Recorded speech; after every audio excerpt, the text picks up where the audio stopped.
ان فی ذلک لآیات للمتوسمین.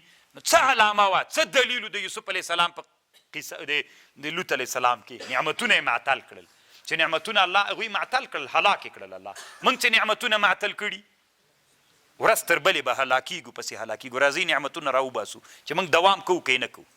څه فکر کوئ طالبانو ورونو؟ زه تاسو ته بیا وایم، دغسې عقلي درته وایم، د افغانستان اسلامي امارت افغانستان ټولو معادنو ته سمه توجه وکړه، راویې ویستل. چې راویې ویستل طالبانو 10 کلونو کې د افغانستان ملت څوک سو؟ اقتصاد برابر سو.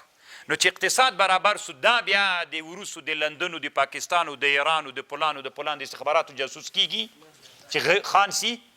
بیا طالبانو خپل نظام ساتي کړنګوي، اوس خو خپله دی ړنګوي، غریب ده ړنګوي، بیا دی ړنګوي نه یې بیا نه ړنګوي. نو چې ړنګ یې نه که دته تنخوا سته، دته پیسې سته، هر څه دته برابر سو، سړک ورته جوړ سو، هر څه ورته مهیا سول. طالبانو نظام خپله دوام پیدا که پیدا یې نه که پیدا که عذاب ورک سو که نه.